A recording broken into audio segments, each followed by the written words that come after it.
Еден начин е на оценување на онлайн настава, друго оценување е со физичко присуство. По-реални, по-објективни оценки се добиваат со физичко присуство на учениците, а најважно од се е учениците да учат за стекнување на знаење, затоа што оценката е само една нумеричка вредност која го бележи знаењето. Најважно од се е учениците да учат за знаење и први резултати кои ги чекаме да ги сумираме и се вредни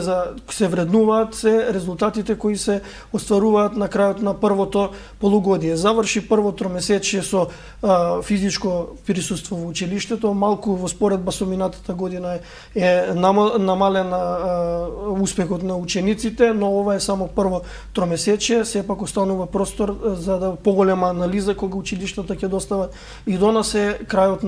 на првото полугодие и како што реков минатата година професорите беа и попрагматични затоа што се работи во далечина, испраќаа материјали, тестови се правеа на смарт уред, сега учениците се присутни, па некои учениците минатата година имаа проблем со изразување, некој му поодговара писмено изразување, сега во училиштето оди тоа многу полесно и треба да очекуваме пообјективни оценки.